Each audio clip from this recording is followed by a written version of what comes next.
Batman, LB, Rupert, Albert, and the Bishop Paul Brown. Batman for the 2020-2021. And you know what it is. You know Shadrach, Meshach, and Abednego too. This is Paul Rupert. We're back! We're coming out with a brand new thought, covered under the blood in which we were born. So we know how to get to. A is for bold, A is for active, D is for determined.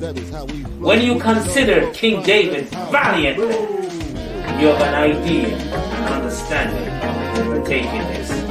Stay tuned. Hallelujah, revive us again. We are excited to bring fresh commentary, good conversation with two bad men. Boy, you don't want to miss this. Bad Men for Christ. Join us. Stands for determined, just like Peter when he did his first sermon. As the saying goes, bad men for Christ. That is how we'll be for the rest of our life. Sit back, relax, and enjoy our show because we're stuck in the house with nowhere to go.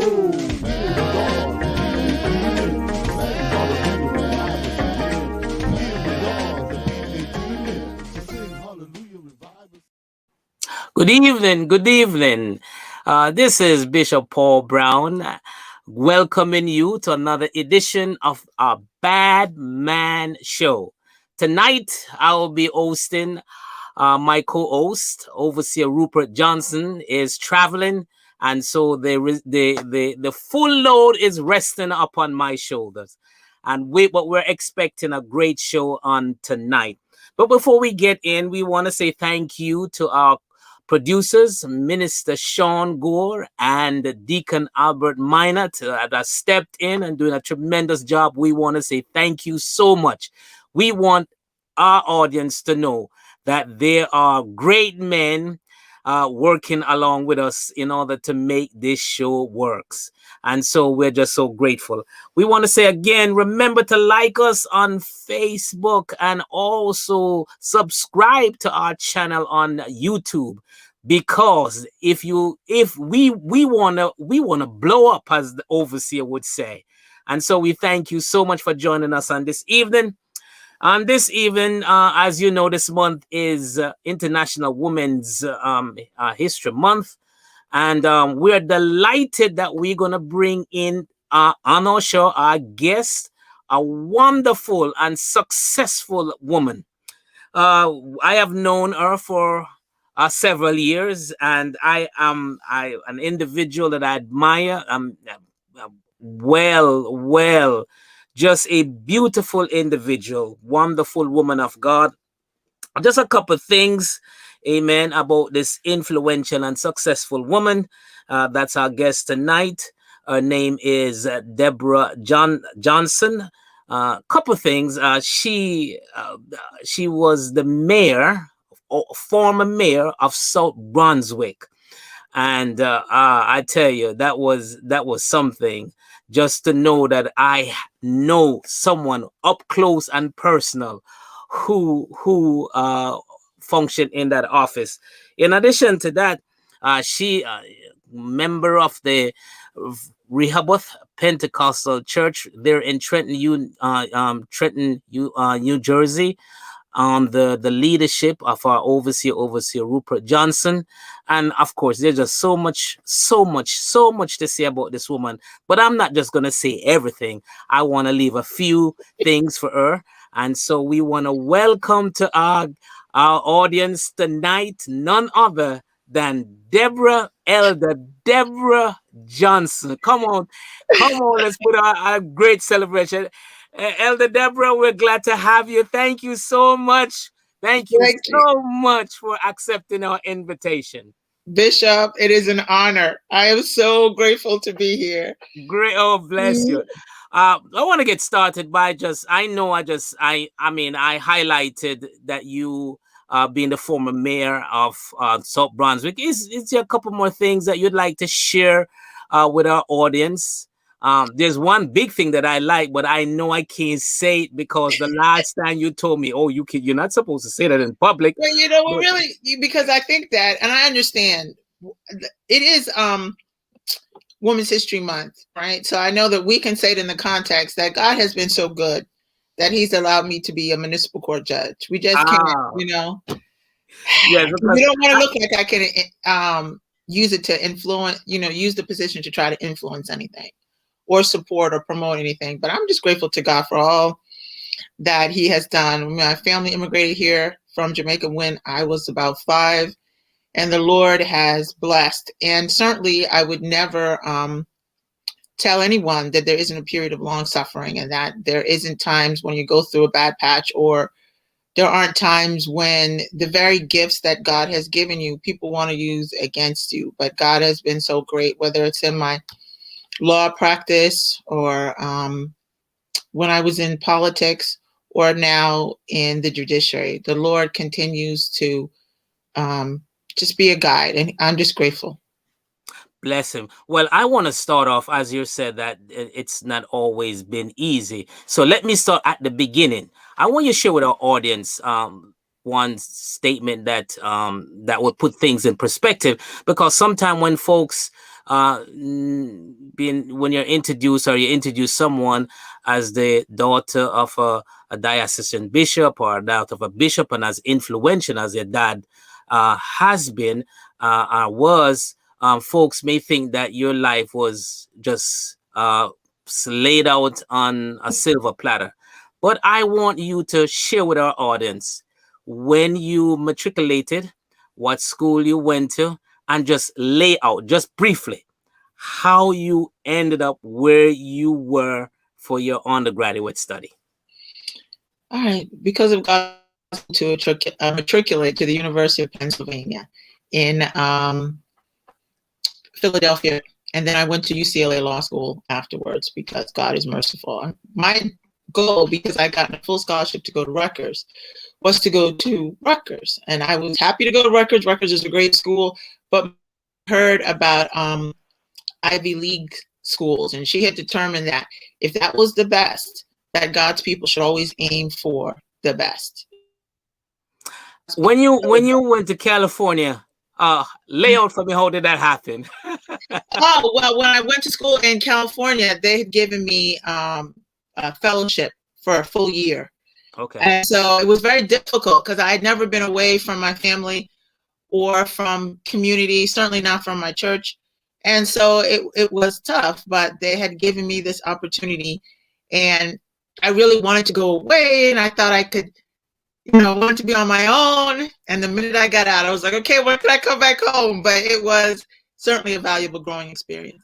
Mom and dad bought that ticket, and not only did they buy the ticket, but they gave you a bank account that was full of money.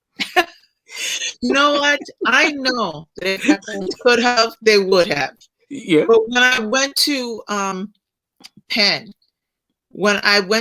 God is so good. We were able to pay the tuition, but all else I had was the $500 that I had worked over the summer. So that was to buy books and food and everything else.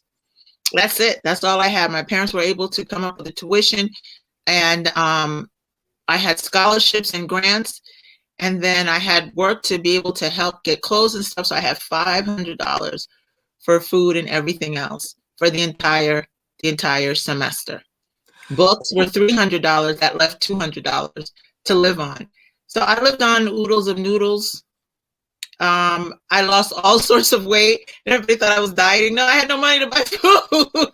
Say that again. Say that again, because folks may think it was all easy. Say that again. No, there was definitely struggles, because when you're the pastor of a church, the church goes through struggles. And my parents never took the position. I mean, my dad always worked. My mom always worked. They never took the position that everybody had to support them. So there are times when people were going through bad patches. So money that was set aside for me to go to school had to be used for some of the church's needs. So it's not like they didn't provide for me, but emergencies came. I was supposed to get a car if I had all A's, and they had that money set aside, and I had the grades, and that money had to go to the work of the Lord. Oh my goodness. Now you graduated from UCLA and you made it back. How was it? How challenging was it to establish your law firm? You know, very. When I came back home, I had a job that was supposed to be waiting for me, and there was a hiring freeze in the state, so I lost that job. They couldn't hire me after all. And then so I was seeking positions, and I couldn't find a legal position because all the first years had their jobs cleaned up or stored up or ready before they left school. So I actually worked for UMD&J in an administrative position for a while before I was able to move over to UMD&J's legal position. And then from that, I worked for the state as the chief counsel to the Commissioner of Health. And then after that, I worked as a general counsel for Bergen Regional Medical Center. And it was after that that I was able to establish my own. So there was a process, and you go through disappointments. When I first started, I couldn't even practice law when I left law school because I lost that position. And then you say to yourself, oh my gosh, why would I even do this? But then I still took the bar. God was still faithful. And then I was able to move over to the legal division. How then you did make a transition into politics? Politics was an accident. When I came home from law school, I said to, there were teachers and people that knew me from the past. So one of my teachers, actually from elementary school, his name was Ted Cherry. He had been a mayor in town. He was the only Black mayor in my community. My community at that time was only 6% Black, and he'd been the only Black mayor. He remembered me and a woman named Harriet Indick. She was on the board of education, and I was a school rep. And so you never know how people will remember you, because she remembered me from the time I was 18, and he remembered me all the way back from when I was in elementary school.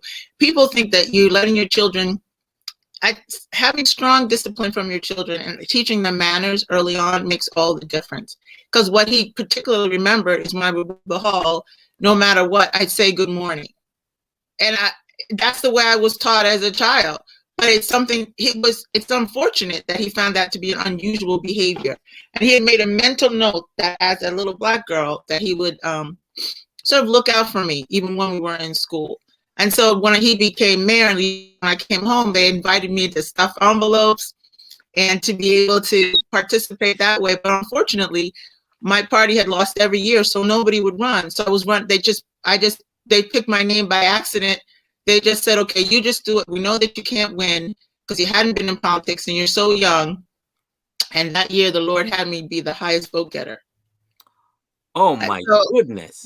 When God does what he does it in a definitive way so that you know it's him and it couldn't have been you. It just really couldn't have been you. It was him. And so the night when I won, I was sitting in my bedroom in the dark like, Lord God Almighty, what? Oh my goodness.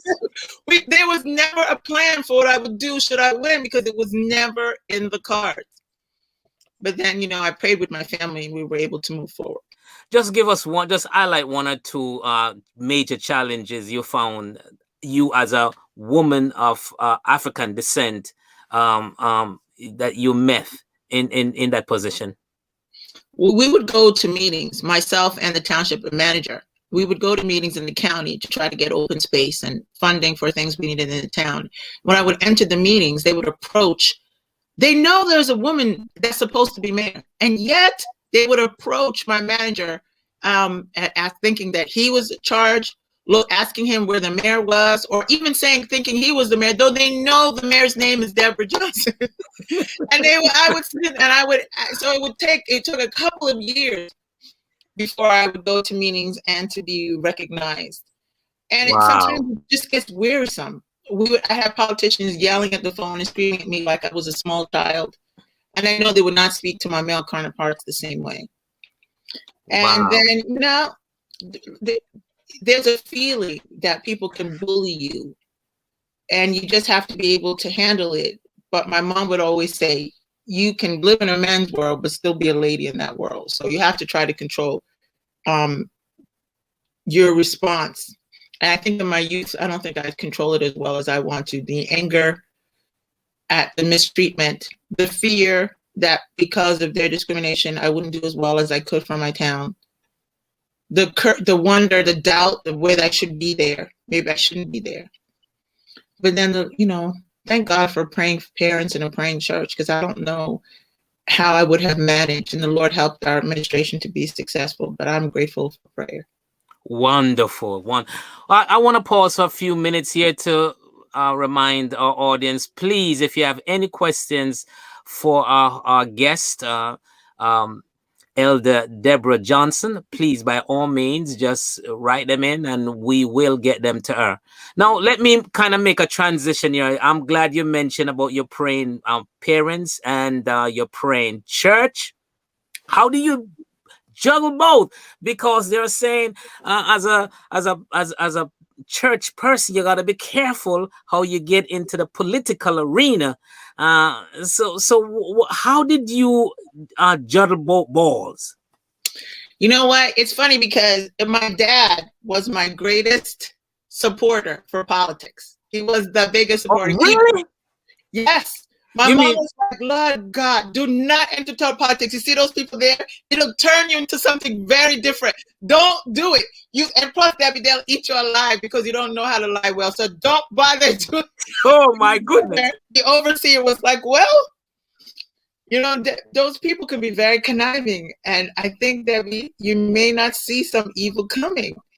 So you just have to be careful. But my dad's like, absolutely. My dad's a Republican and I was a Democrat. But my dad's like, I gave you what you need. You absolutely must do that. There's principalities and power in higher places. You need to bring your Holy Ghost in that place. And you need to do it with integrity. And I live in this town. And if I live in this town, I want the mayor of my town to be Holy Ghost filled, water baptized. Oh, hallelujah. And I said, my dad and we said, mayor, how you get mayor? We're just trying to get on council. But my dad had seen mayor well in advance. He had seen it when we couldn't even see winning the election. But he said, what God has given and put into you, no matter what you do in life, there's going to be a struggle. There's going to be a fight. Sin will always be present. And so know that. And fight. So it doesn't matter what job you have. You could be a social worker and there's a struggle. There's a struggle if you're in the struggle, no matter what. There's a struggle when you are in the ministry. There is a struggle. So if you're going to be where people make decisions that can affect the life of people, who better than somebody who is Holy Ghost filled? Oh, bless the Lord. Again, I want to say to our audience, please, if you have any question for our guest, Elder Debra Johnson, by all means, please let just write them in and we will get them to her. Elder Johnson, as I was just browsing through Facebook and I saw this question. I'm gonna put this question to you. It's from one of our favorite person. What do you think? Share your thoughts on the difference between a spiritual parent. Your dad was your biological parent, but also your spiritual parent as well, and a mentor. What do you think the difference is between a spiritual parent and a mentor? Yes, ma'am. Is the mentor spiritual as well? I would hope so. I think that a mentor doesn't have to be spiritual. A mentor just in the position of mentoring you to get to a certain place in your profession or in your life or what may be. I have had, I believe that my parents serve both as a parent and as a mentor because of their particular skill set. Right? They were able to navigate me through school, able to, my mom learned the process about going to this country like she'd been here all her life. So by the time all I had to do was fill out the application, my mom had prepared me, as well as I had good counselors in my high school. So in my case, they both mentored and raised me in that they showed me how to behave, how to act, grew me, raised me in the words of the Lord. And I think a parent gives the child the tools that they need to succeed generally. Manners, morals, perspective, and a desire to do good things. A mentor can give you what you need to be able to fulfill a specific task in a specific field or know how to navigate people. So they weren't lawyers, but yet they gave me some basic tools of how to interact with people, look people in the eye when you're speaking to them, shake hands firmly. If you're saying something, say it with like you mean it, or don't bother to say it. Okay.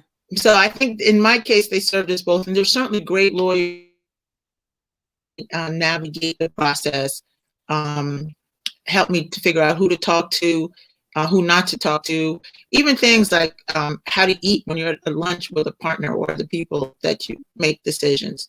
So there have definitely been lawyers that can give me the skinny on a particular position, but it has to navigate life. I would say my parents both taught me and mentored me.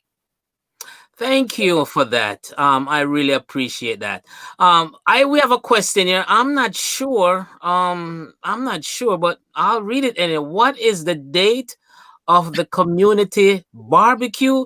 Is there someone who knows you that yeah. Elton Thomas goes to church in New York, but he lives in town, and he was here. He's been here for a while, so he's been here when I was mayor. Okay. And so he makes a joke about, he wants to be invited to my community barbecue because, I did a lot of things for the community when I was in town. I think like a woman.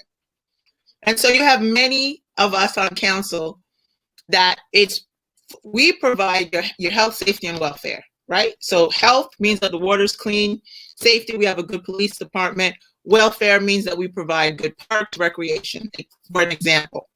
But I also think welfare means when we do community events and activities that brings families in the towns together, whether it's generally or whether it's after 9/11, whatever the issue is. So I think like a female, and all of that helps us to be good representatives when we have a different mix of how people think differently. So that's just his joke that he wants to be a part of the community barbecue. But he needs to know I'm not mayor anymore, so he needs to do his own barbecue. Okay, all right. Thank you so much, Mr. Thomas. We appreciate that. And again, we want to say to our audience, if you have any questions for our guest, by all means, please just write them in, and we will share them with our guests. I want to move now. I mean, I see you as a very successful woman, very successful woman. Very not only within the church, not only within the church, but also, of course, being a judge, and also having your own legal practice. And I would like to ask, as I have had you to come to our church and share with our single women, and you made a statement that it still keep ringing in my mind, and I just wanted to bring that up again. It pertains to marriage and also parenthood, and the statement you made was that you believe that children ought to be raised with both parents. And so you yourself have made decisions in that regard. Would you share with our audience a little bit more, break that down for them, because they may be a single woman that is listening. And I think that's valuable advice that you can actually share. Well, I mean, certainly, I absolutely have said that, and I absolutely believe that. I don't want to leave anyone with the position that I don't believe that there's been so many wonderful and successful people that have been raised by single parents, because there just has been. Whether it's my great idol LeBron James or other people, there's just been really wonderful people. And in the church, we know many great leaders that have been raised by single parents. It has just been my position for me that I felt that I could not adequately raise a child and have a career the way my parents did, because there was a team effort. It was just, and when one was exhausted and had enough, the other one, therefore, can pick up the slack. So my brother and I were both energetic. Rupert was in every sport. We were all in every activity. And so we were able to grow up being a part of so many different things, because we had two people that could balance all of, and we had two different very perspectives. And so, and when you saw the teamwork and the camaraderie that they used to be able to successfully raise us, I wanted that. I mean, at one point I had thought of adopting a child, but then, and I was working as a general counsel, so I could certainly afford to do it at that time.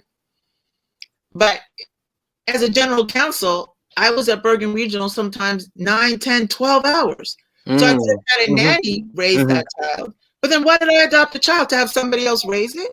But in order to be able to raise it the way I would want a child to be raised successfully, I had to work those hours.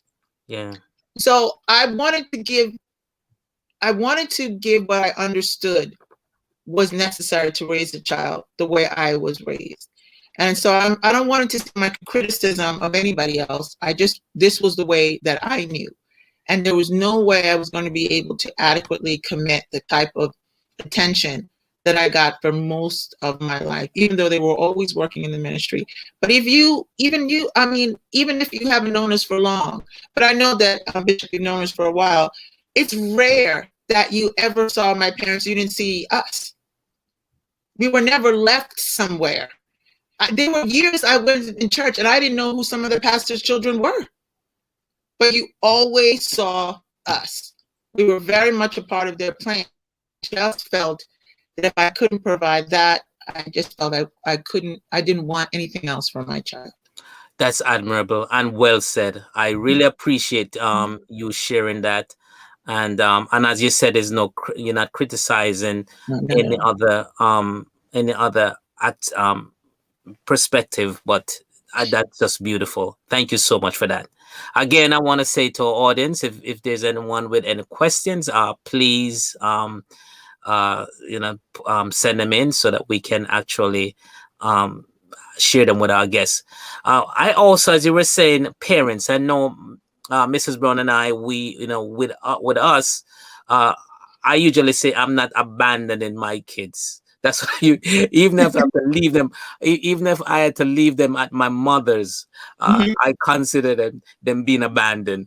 So wherever we were, wherever we went, we actually had them. So of course, we went, and I remember going on a cruise, and of course, no. We don't. When we went on the cruises, they actually went. They came along. But of course, on the cruise, they have their own little kitty thing, and so we were separated in those times. But it's just admirable. Well said. I want to say, my co-host is traveling. And so that's one of the reasons why he's not here. And I'm glad that he's not here, and I know you're glad that he's not here too, because it gives me an opportunity for me to ask you this question. I know he thinks that he knows everything. I know he thinks that he got, you always be tapping that. But isn't he the youngest sibling? Well, as he'll tell you, so was David.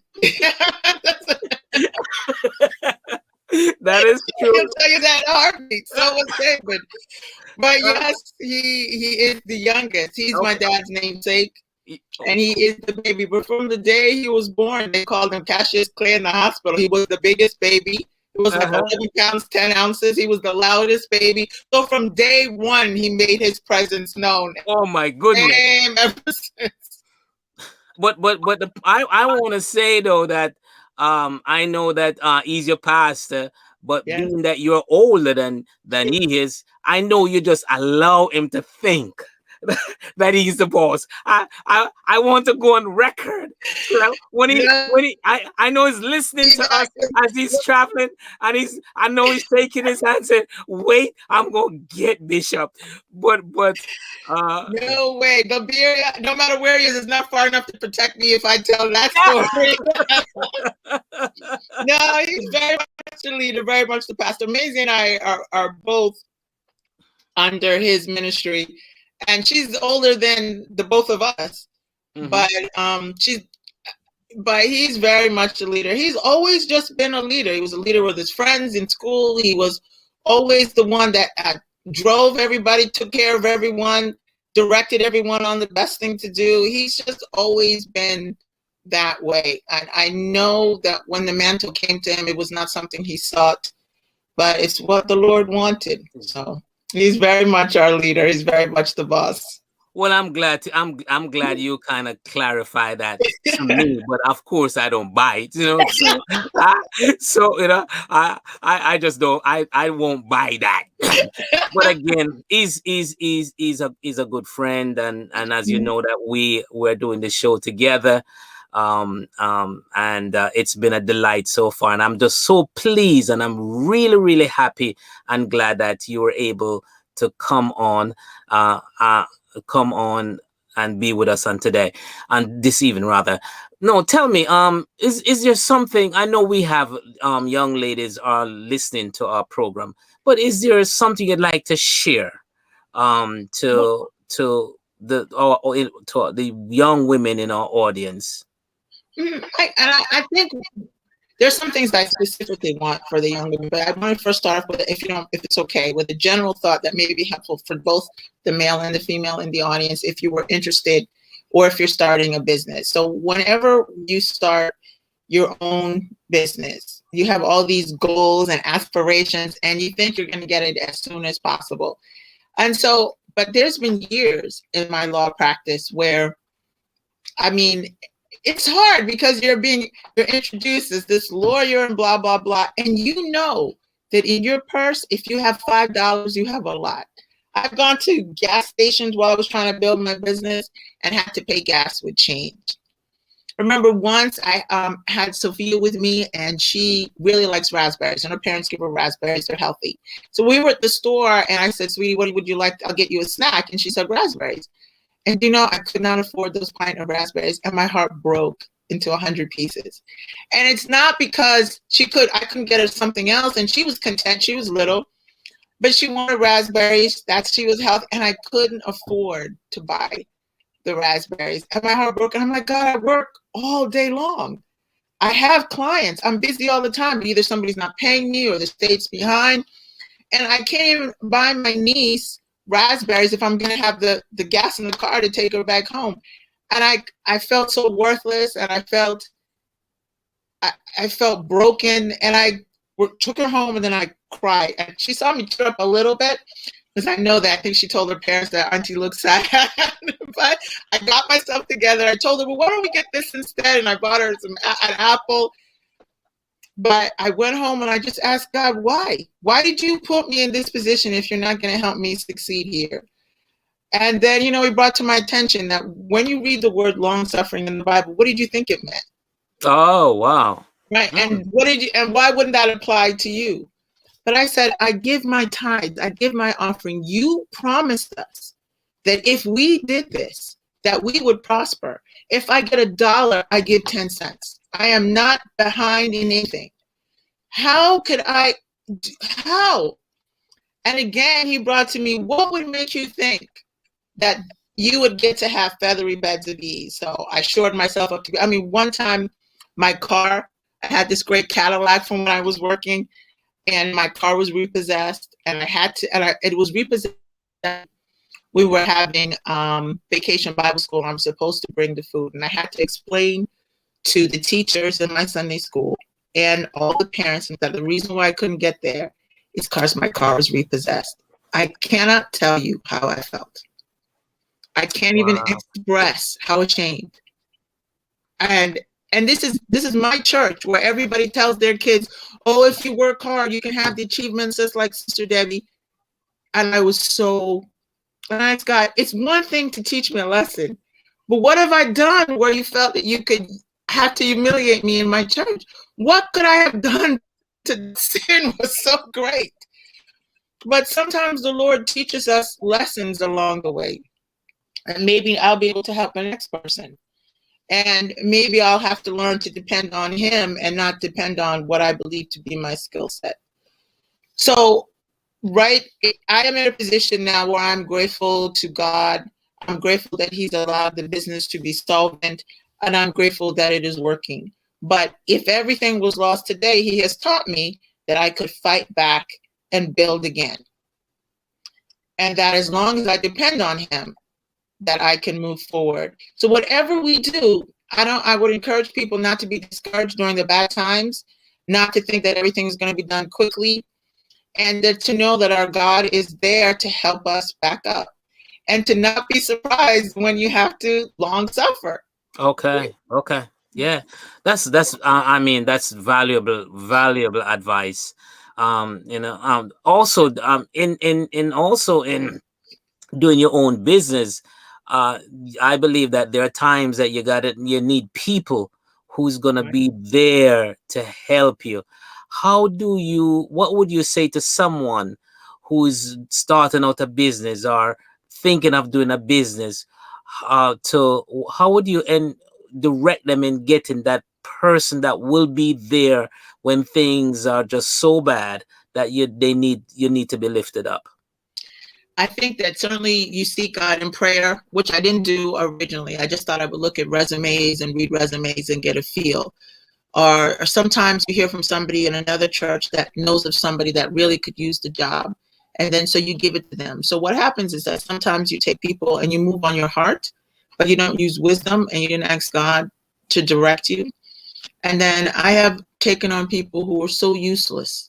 They were good, but hard to let them go, because it's this job is what's feeding their children and keeping them from being homeless.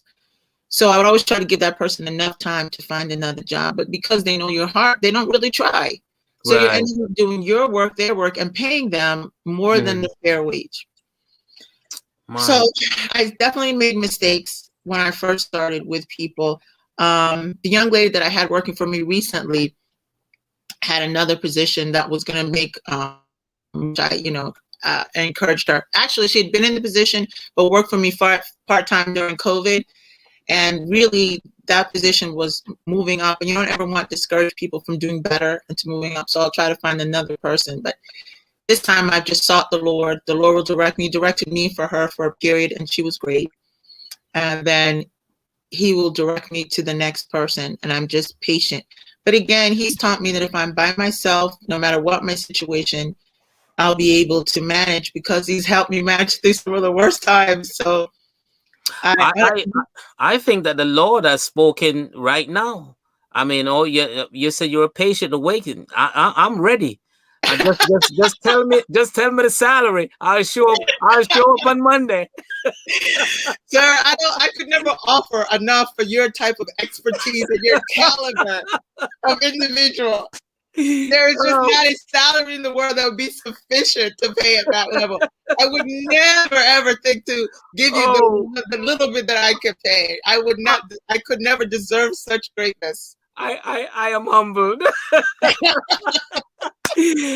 Well, Elder Johnson, it's been a pleasure. I hope you had as much fun as I did. I did. And Thank thank you so much.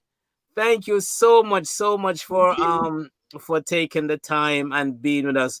I know that you are elder. I know that you're judge. So when are you going to run for? Are you planning to run for the governor? Because I want to be on. I want to work with you on that endeavor, because I know. I know you will win, and I know for sure, for certain, I'll be able to be in the governor's mansion. Well, I think that I appreciate your confidence, but I don't share it. And plus, even though I'm a part-time judge, I'm allowed to be a lawyer. You can't be a judge and run for office. And even if I gave up the judgeship, I would not want to be governor, and I don't think I would be appropriate for governor for this state. When you're in your town, you have the moral principles and the background of the town. You're from the community. But our state, which I think is a great state, New Jersey, has very liberal rules, and I don't think that I would be what they're looking for, even as a Democrat. I don't believe in same-sex marriage, which our state strongly believes in, and I couldn't advocate for that. And there's certain things I simply just don't believe in that the state believes in, and I believe the state should be represented by somebody that represents what they believe. Understood. All right, you just burst my bubble. But that's all right. I was looking forward to being those high positions. Again, thank you so much again. Again, to our guests, to our audience, if you have any question for our guests, we only got a few more minutes. Please do so. I want to commend her for, for just being a wonderful person, being a tremendous help, not only to our local church, but also to the churches in the diocese and now also within the organization. She's a gem, and we're really, really glad that she is a part of our team. I make sure that when she works, she gets paid. She will tell you that. I advocate for her getting paid. I don't believe in this is Elder Debbie, and so therefore, she's so nice and kind. No, I advocate for payment. Amen. So again, I am a strong advocate for her, and I really appreciate all that she has done and is doing for not only her church but also for diocese.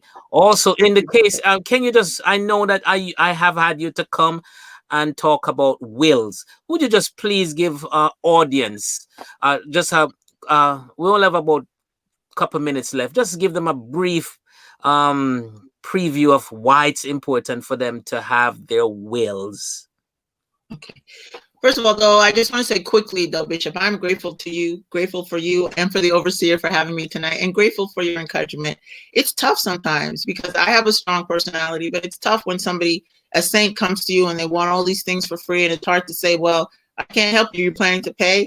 But when you say things like, remember, each of us have to love and respect one another and, give each other our dues, it makes such a difference. And I'm very grateful to you. I appreciate that very, very much. And so you are the best diocesan bishop ever. Oh, except for my dad. Except for Bishop Robert Johnson might be listening out. Okay, one up. There you go.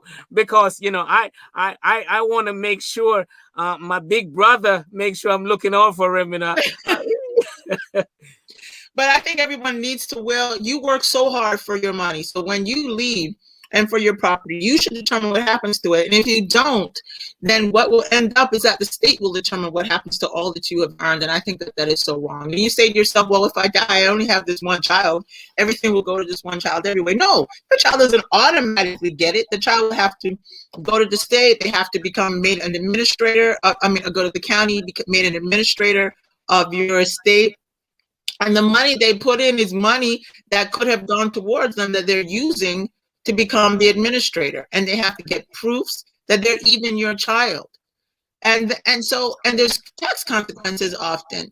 So it is so much, you should determine from the beginning, because if you left a will to everything to that child, they have to pay just the probate fee, and that's not that great. And then they go about their business and settle your estate. Instead, they have to become an administrator, go to court, be named, and that's far more expensive. And sometimes if your child, because of their grief or whatever other reason, does not have the skill set to pursue that, then they have to hire an attorney to pursue that, which is another few $1,000s again. Why? If you work so hard for all to accomplish, why not do this? Even your home, you want to leave your home to your children, and you can't if you haven't left your will properly in place. Yes, get it, but the process to get it, they may have to spend more money than they'll end up getting. So a will is necessary. Thank you so much. Again, Elder Debra Johnson, thank you so much. We're out of time. Again, to our audience, we want to say thank you so much. Our overseer, my co-host, he will be back next week. And I can't wait because I have a whole bunch of questions to ask him. And so thank you again, Elder Debra Johnson, for coming to our audience. Remember to like us on Facebook and also subscribe to our channel on YouTube. And we will see you next week, same time, same place, for another edition of the Bad Man Show. God bless you and see you next Monday. Bad Man, LB, Rupert, Albert, and the Bishop Paul Brown. Bad Man for the 2020-2021. And you know what it is. You know Shadrach, Meshach, and Abednego too. This is Paul and Rupert and we're the new crew. We're coming out with a brand new thought, covered under the blood in which we were born. So we know how to get to where